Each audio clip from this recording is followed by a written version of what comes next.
those who are new here, welcome.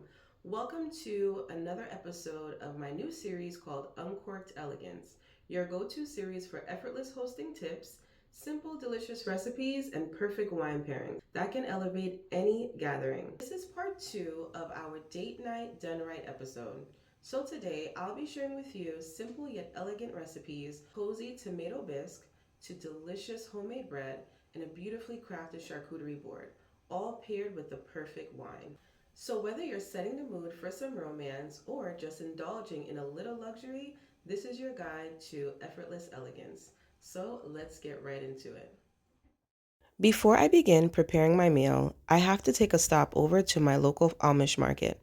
I love coming to this particular market because they always have the freshest ingredients. So here I am shopping around for the produce for my tomato bisque. You need help with anything, ma'am? No, thank you.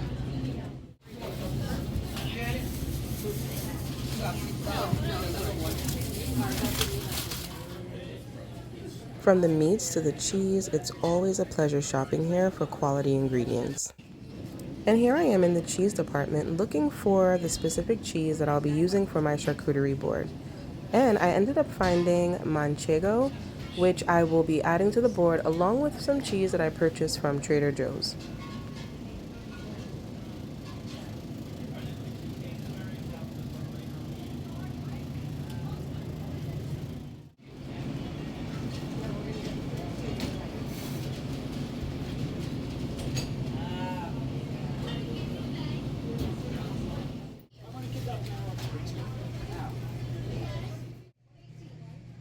Originally, I came to the section to purchase some fig jam, but I stumbled upon the cutest little jar of honey that I decided to purchase instead.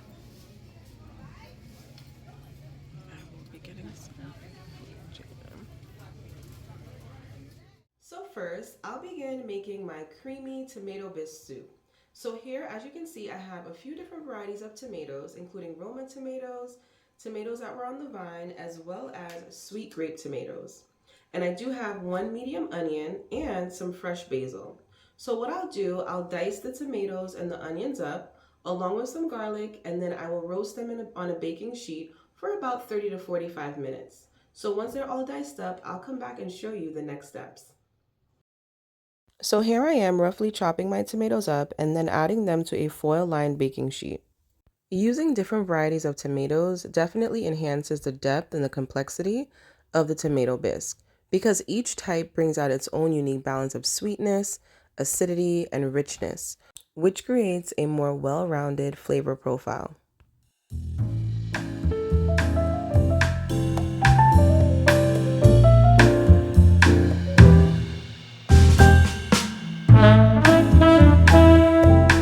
Once all your ingredients are on the baking sheet, you want to coat with lots of olive oil and about a tablespoon of salt and pepper.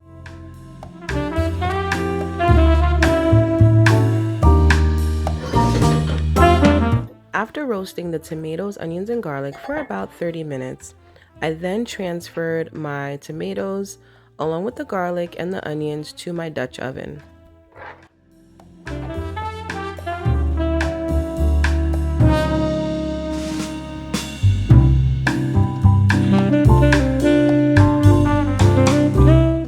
After adding some chicken broth along with some fresh basil, you'll let the soup simmer for about 20 minutes, and then you will get your immersion blender and blend until smooth.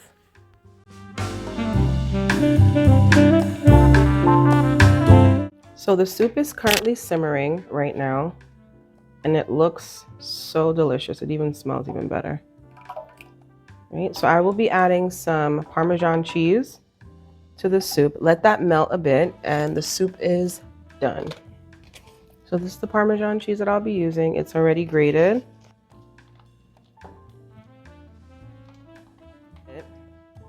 And just stir it around. And that's it. The tomato soup is completed. Now on to making fresh homemade bread. This 5-ingredient bread recipe is the perfect bread recipe to make for any occasion. And here I am measuring out my flour into a measuring cup because I do not have a scale. So you want to make sure that you have the exact amount of flour that you need. I like to use bread flour specifically because in my experience, all-purpose flour gives your bread, this particular recipe, a different texture.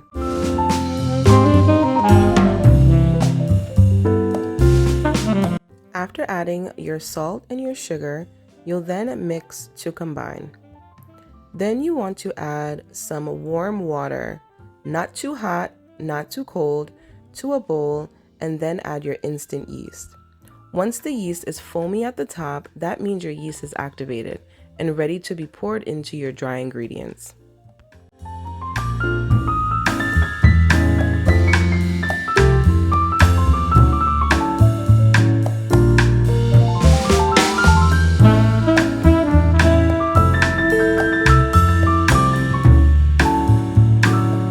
Give your mixture a good stir and then use your hands to scrape the flour off the sides.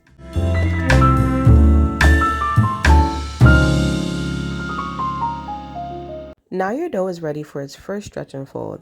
Gently pull the sides of the dough and fold inward. Once you're completed with this step, you want to cover your dough and place it in a warm place to let rise for about 1 hour.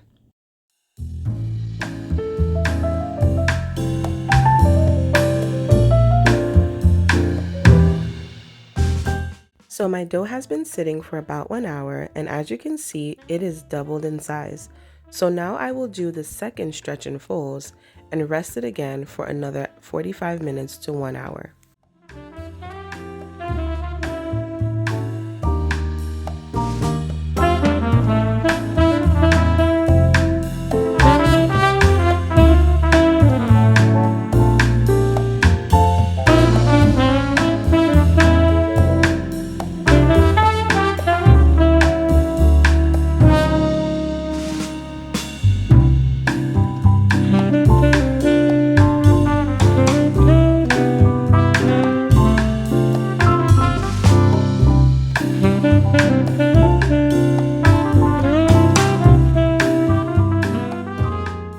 The bread has been set twice. So I did my stretch and folds twice. So this is what it looks like. It has doubled in size, almost tripled in size actually. So this is what your bread should look like. So you can pull the sides. It's gonna get more flat. You can do your last stretch and fold. And what I do is I just kind of round it out. I do not have like a bread bowl, so I just like round it out and it's ready to go into the oven. So I'm gonna get my Dutch oven.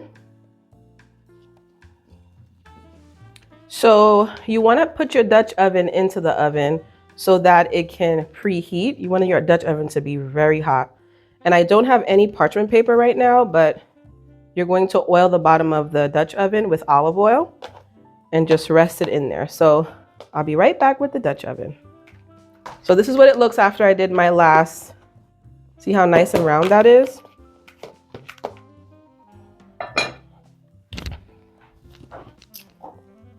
So the Dutch oven is very, very hot.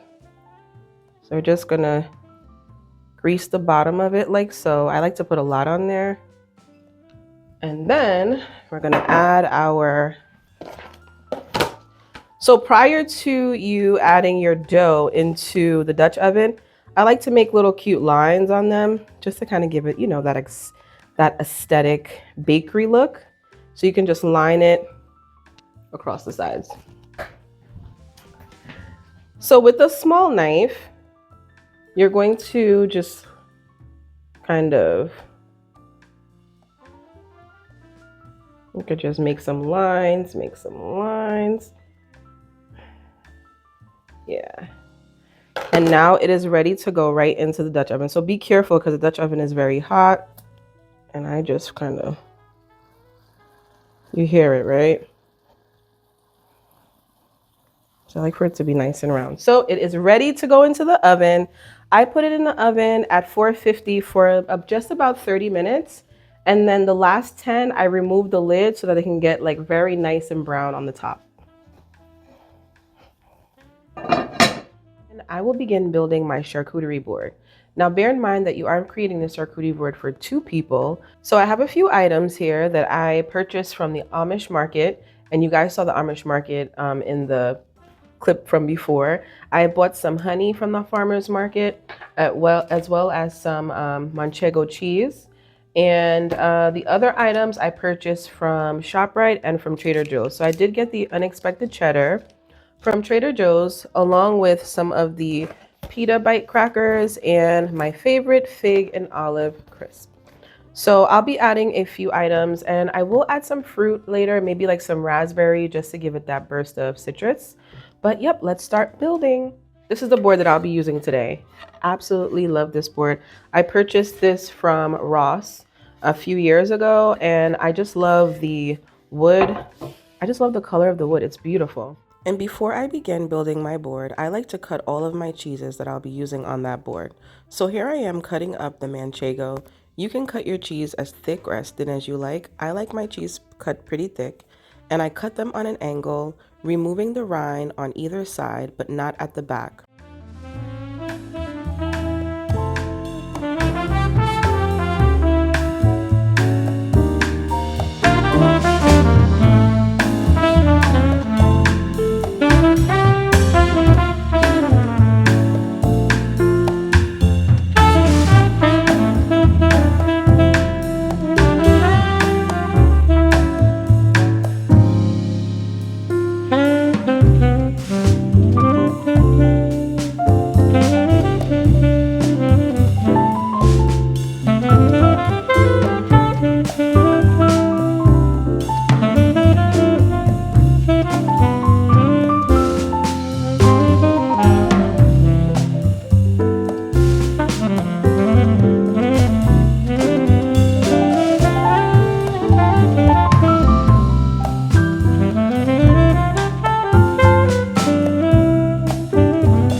And for the salami, I'll be doing my salami rosettes using a mini mason jar. And all you have to do is add salami to the rim of the mason jar until you are not able to add any more salami to the top.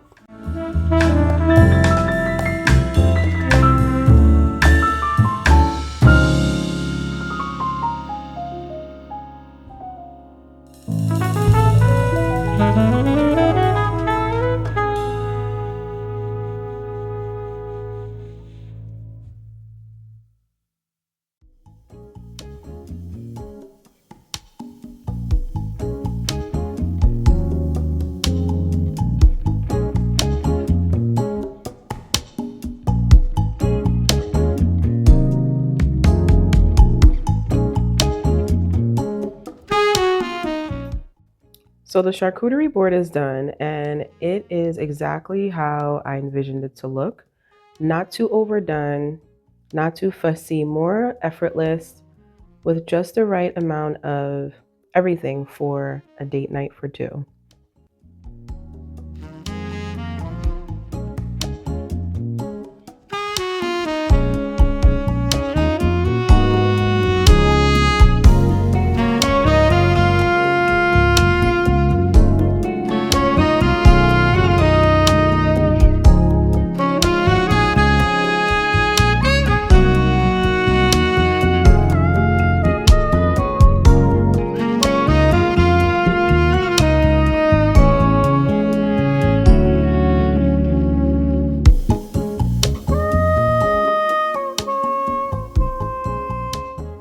So that's a wrap. Simple yet cozy, delicious recipes for your date night done right.